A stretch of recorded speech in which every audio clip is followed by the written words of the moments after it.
इंग्राजी नूतन वर्षर प्रथम दिन में इष्टदेवी माँ रामचंडी मंदिर रे माँ को दर्शन लगी भक्तों भिड़ देखा मिली। गंजाम जिला छत्रपुर अंतर्गत नीलाद्रिपुर ग्राम रे माँ रामचंडी मंदिर रे आज इंग्राजी नूतन वर्षर प्रथम दिन में माँ को दर्शन करने श्रद्धालु मानक भिड़ लगी रही देखा मिली। माँ रामचंडी गंजाम जिला प्राय भक्त मानकर और एही अंचल रे इष्टदेवी रूप में पूजा पाउथिबा बेले अनेक भक्त माँ को दर्शन करने एही पीठ को आसी थांती।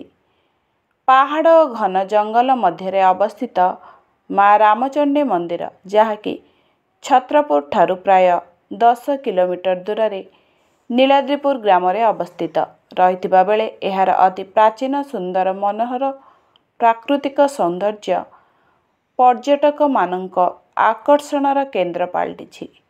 किंवदंती अनुसार प्रभु श्री रामचंद्र वनवास समय माँ रामचंडी आराधना करी माँकर विधिगत भाव पूजार्चना करी माँ को स्थापना करथिले। सेबेठारु एही स्थान रे माँ को पूजार्चना होई आसुची। वर्ष सारा एही पीठरे भक्त मानक आगमन रहिथिबा बेले माँ को मुख्यतः पर्व आश्विन मासरे नवरात्रि पूजा धूमधाम रे पालन करा जाई थाए। एही समय रे माँ को एही पीठरे सबुठारु अधिक भक्त मानक भिड़ लगी रही थाए। रामचंडी मंदिर रे प्रतिदिन समस्त प्रकार नीतिकांति सह माँ को पूजार्चना करा जाई थाए। प्रति वर्ष भली आज इंग्राजी नूतन वर्षर प्रथम दिन रे इष्टदेवी माँ रामचंडी मंदिर रे माँ को दर्शन लगी अत्यधिक भक्तों भिड़ देखा मिलता। वर्षर आरंभ दिन में माँ रामचंडी दर्शन करने आखपाख एवं बहु दूर दूरांतरु अनेक भक्त आसीथिबा बेले माँ को दिव्य रूपर दर्शन करी माँ को कृपा लाभ करिसेंती। छत्रपुर जिला प्रतिनिधि कृष्णचंद्र सामंतराय का रिपोर्ट, स्वतंत्र टीवी। आपण को जगह बेटा मंडेपुल जंक्शन आपण को ठाकुर कोन आपण मानसिक अछि आज नूतन वर्ष होइले ना अन्य आपण केते आछन ठाकुर आपण घर इष्ट आपण एति कोन मानसिक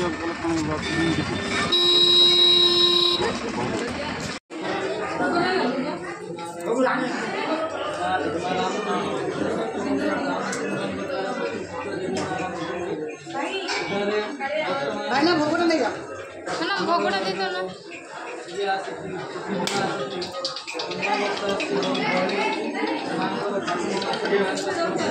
भाईना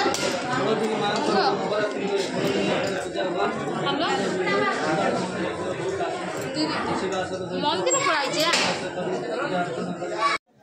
सर आपण ना कोन बर्तमान आप रामचंडी पूजा आस कौन मानसिक कौन अच्छी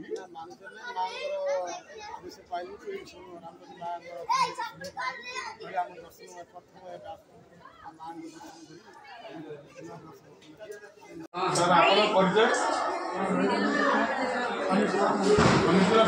को जगह ठाकुर